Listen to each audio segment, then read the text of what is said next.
So a thing just happened. Mom and I got some pizza from a pizza place that makes pizza, and it was busy in there, so she placed the order and left, and she placed the order under Christina.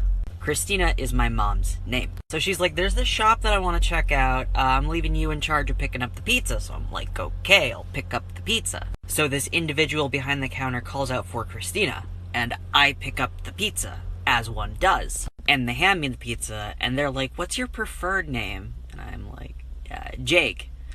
And they're like, oh, okay, I'm so sorry to do that to you. This individual thinks that I am the Christina, and I am a transgender individual whose mother dead named them at the pizza place. So they like, in that sort of voice, go like, have a good day. Okay, story time.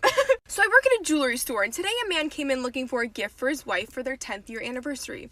He ended up picking out a piece that said, my beautiful wife. And I said, anything else for you today? And he said, no, that's it for her, but I do want to make another purchase using a separate credit card. And could you possibly create a different account for me? And I said, sure, what are you looking for? And he said, do you have anything that says girlfriend? And I said, yes. And he said, perfect, I'll take it. And do you have anything that says happy 1 year anniversary to go with it? And I said, yes. And he said, perfect, I'll take it.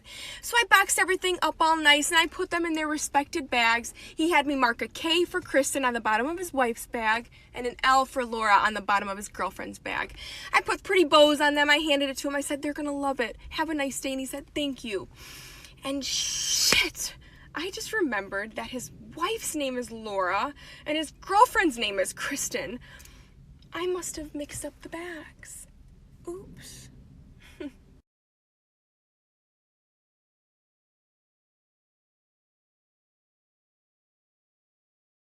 Okay, so story time.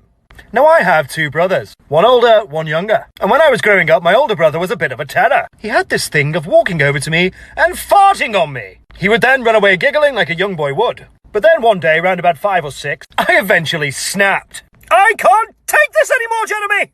I will no longer stand for your poo mist in and around my nostrils! So I devised a cunning plan. One day for dessert, my mother had given me a chocolate pudding. And that's when the plan came together. My brother was off building something with Lego. So I placed 2 fingers into the pudding and scooped some up. I then ran over to where he was playing, bent over while flicking the chocolate pudding through my leg and making a loud Trump noise. Hitting him in the side of the face and the back of his head. Oh, what's that? He sees the brown colouring, presumes it's poo, and then is violently sick all over his Lego. He probably still thinks it was poo. Things that actually happened to me while working at a religious university.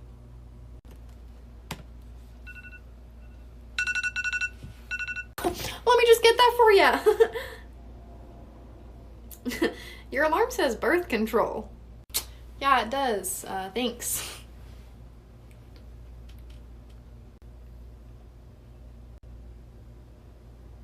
What?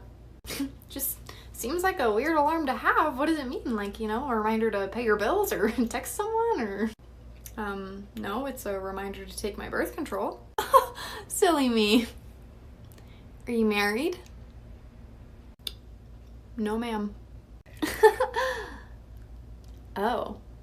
This is the story of the disappearance of Margaret Ellen Fox, and yes, the phone call at the end of the story is real. This is a picture of Margaret, and she had just graduated the 8th grade, and she decided that she wanted to get some babysitting gigs. This all takes place in the summer of 1974, and Margaret lived in Burlington, New Jersey. Margaret put out her phone number looking for these babysitting gigs, and on June 19th, this guy by the name of John Marshall called her asking for her to babysit his 5-year-old son. The job was in Mount Holly, New Jersey, and Margaret's parents were kind of weird about it because she was only in 8th grade and she'd be traveling to a different city. But she gave them John Marshall's phone number, so they were okay with it. John had some babysitting stuff set up for her on a weekend, but he postponed it 3 times. Eventually, he called her again and said this time it was for real and he would pick her up in a red Volkswagen. Margaret told her parents that she would call right when she got there, but no call. A few hours went by and still no call. And she was supposed to be home at 2:30, but then she didn't show up. And then hours went by and she still didn't show up. Part 2 coming now.